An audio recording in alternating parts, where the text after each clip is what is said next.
En el nombre del Padre, y del Hijo, y del Espíritu Santo. Amén. Buenos días, Padre Todopoderoso y amoroso. Gracias por prometernos a nosotros, que somos hijos de la promesa, un mundo mejor, un porvenir maravilloso.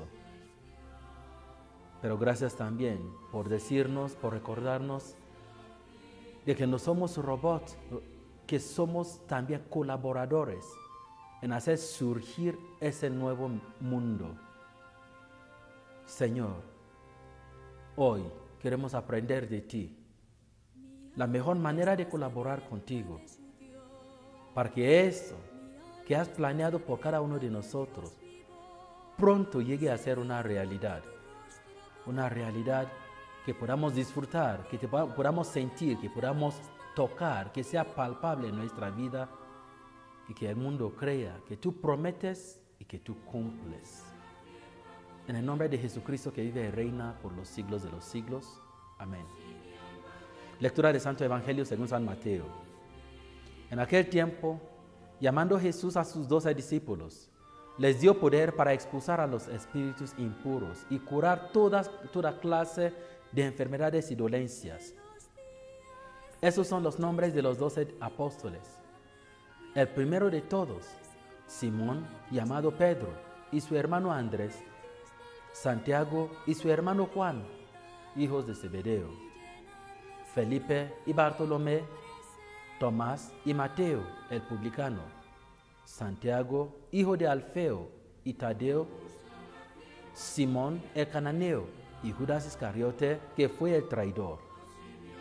A esos 12 los envió Jesús con esas instrucciones: no vayan a tierra de paganos, ni entren en ciudades de samaritanos. Vayan más bien en busca de las ovejas perdidas de la casa de Israel. Vayan y proclamen por el camino que ya se acerca el reino de los cielos. Palabra del Señor. Gloria a ti, Señor Jesús. Muy buenos días, queridos hermanos y hermanas. Hoy queremos hablar alrededor del tema el dolor de quitar las vigas y las pajas de los ojos. La exigencia de quitar las vigas y las pajas de los ojos. Vemos algo que es común entre las lecturas la lectura de ayer y también la lectura de hoy. Ayer se trató de la experiencia entre Jacob y Dios, Jacob y su lucha con Dios. Hoy se trata de José, la experiencia de José. Pero hay algo que esos dos patriarcas nos muestran que son comunes, y que si logramos eso, realmente va a surgir un mundo mejor que Dios nos ha prometido.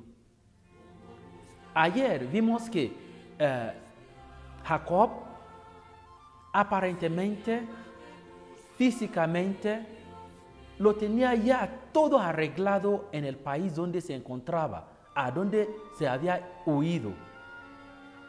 Ya tenía esposas, ya tenía hijos, ya tenía riquezas, ya tenía todo tranquilo. Y otra vez se levantó y dice: voy a buscar a mi hermano Esaú.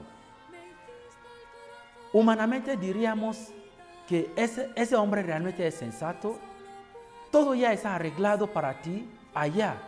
Y ni siquiera Esaú sabe dónde estás. Y todo de repente quieres otra vez ir a entregarte a mano de alguien que te odia con compasión. Pero Jacob sabía, se dio cuenta de que el hecho de que no hay guerra en mi ambiente, alrededor, el hecho de esa paz aparente alrededor, no quiere decir que ya tengo una plenitud de vida, una paz verdadera. La paz verdadera está en el corazón. Consiste en que yo esté en paz con todo el mundo, tanto lejano, tanto cercano. Y entonces dice, no voy a ser completamente cumplido hasta que se haya arreglado la diferencia entre Esaú, mi hermano, y yo. Entonces vámonos. Pero en eso va a poner en riesgo a tu esposa, tus esposas, a tus hijos, a todos tus bienes. No importa. Vale la pena arriesgarlo todo por una verdadera paz. Y entonces se puso en camino, confiando en Dios, confiando en su Señor, confiando en el Dios de sus padres. Todo finalmente fue arreglado maravillosamente y finalmente Dios convirtió el odio de su hermano en una ternura, un amor con que finalmente se encontró con Jacob. Hoy, otra vez, vemos una situación que había sido tensa entre José y sus hermanos.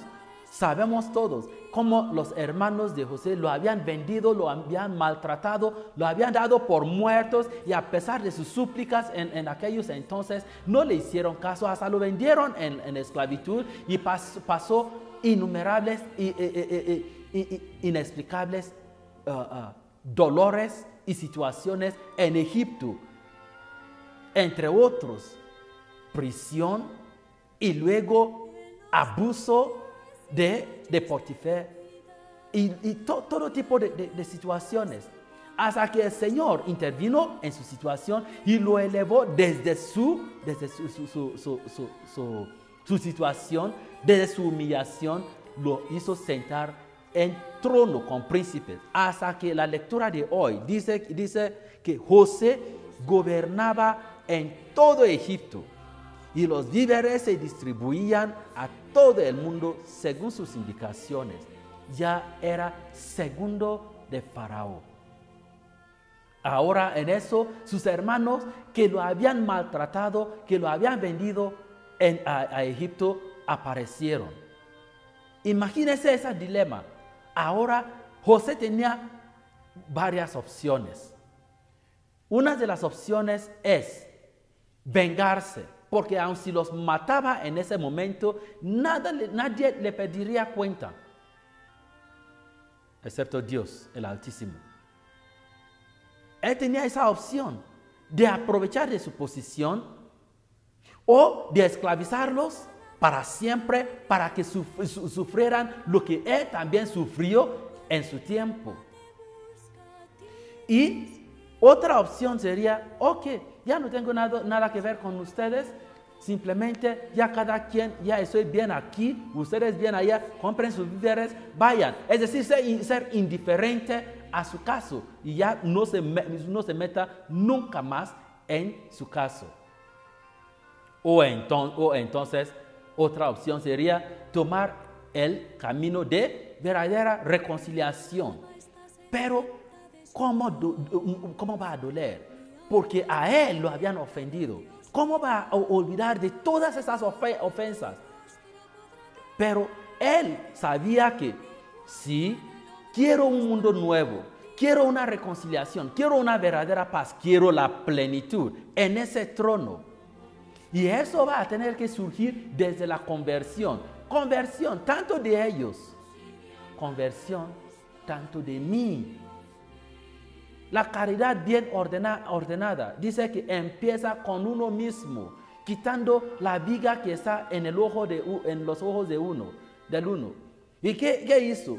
Encarceló a esos hermanos para poner a prueba su conversión, de que ellos se han convertido de corazón.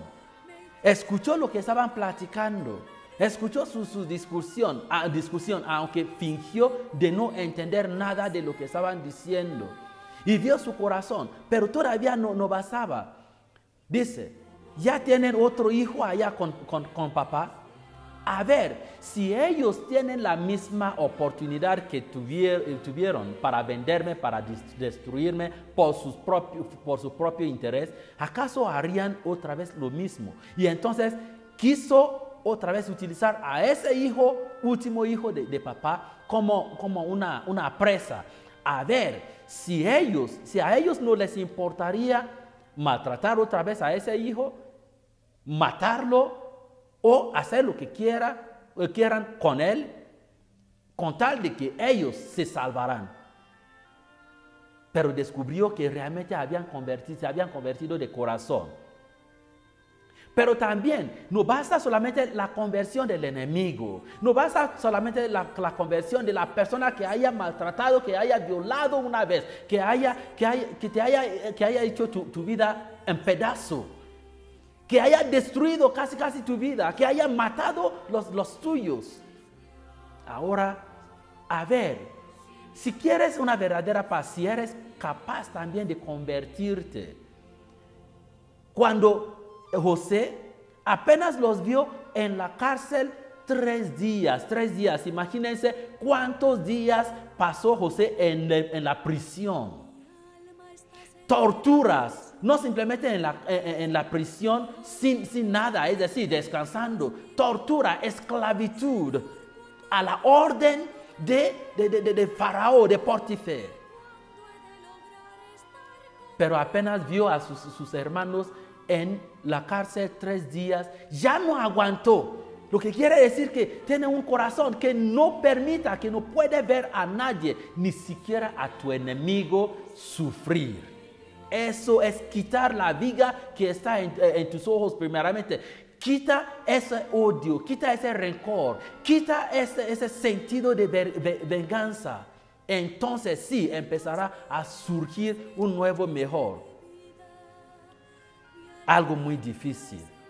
Pero Jesús no se equivocó en el Evangelio de hoy, al mandar a sus discípulos a predicar que el reino de Dios estaba cerca. Pero dice, mire, esa prédica no se trata de ir a Samaria, o no se trata de ir a la tierra de los paganos. Empiezan con ustedes mismos, empieza en la casa. Limpiemos la casa primeramente antes de ir afuera. Y es lo que estaba haciendo José. Quería también sanarse interiormente, quería sanar su coraje, quería sanar sus dolores. ¿Y qué pasó? Cuando vio el dolor de sus hermanos, en vez de alegrarse de que ustedes ahorita van a sufrir un poquito de lo que sufrí en mi tiempo, pero no. ¿Qué pasó? Al final dice, como estaban hablando por medio de un intérprete, ellos ignoraban que José les entendía. Entonces José se alejó de ellos y rompió a llorar. Llorar por ver a sus, entre comillas, enemigos sufrir. ¿Qué tipo de corazón tienes tú? ¿Qué tipo de corazón tengo yo? Pidámosle al Señor el día de hoy que nos ayude, que infunda en nosotros un corazón que no quiere ver a nadie sufrir, ni siquiera a nuestros enemigos. Un corazón que es dispuesto para perdonar. Lo mismo que surgió ayer. Esaú abrazó finalmente a Jacob llorando sobre su cuello, llorando por lo que había pasado. Ahora José también, llorando aunque a él lo habían ofendido. Puedes ver a tu enemigo, alguien que te haya hecho daño algunas veces, y lo ves y también abrazarlo, y aun si no lo abrazas, que nunca quiera que sufra, y si jamás escucha que algo malo le pase y que te duela. Eso es corazón de Dios. Eso es lo que se llama la nobleza. Tú eres noble, tú eres inclusive piadoso, tú eres virtuoso, tú eres santo. Pidámosle al Señor que nos lleve a ese camino de ir quitando las vigas que no están en nuestros ojos, que sanen nuestras heridas interiores, para que podamos luego o exigir o orar por la sanación de otros. Oremos. Dios Todopoderoso y Eterno, gracias. Gracias por hablarnos a lo más íntimo de nuestros corazones el día de hoy y a través del ejemplo de nuestros patriarcas en la fe. Ayúdanos, Señor, a imitar su ejemplo, a no desear nunca el mal por nadie y jamás si vemos a alguien que sufra, aun si sean nuestros peores enemigos, si podamos brindar la mano para salvarlos, que hagamos algo para que seamos imitadores tuyos.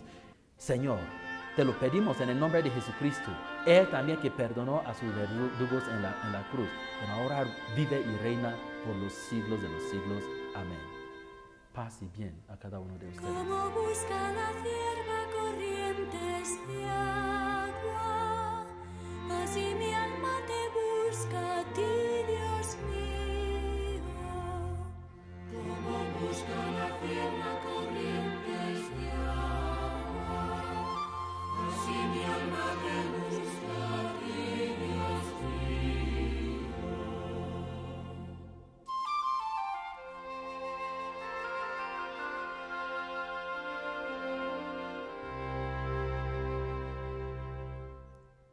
Mi alma está sedienta de su Dios, mi alma está sedienta del Dios vivo.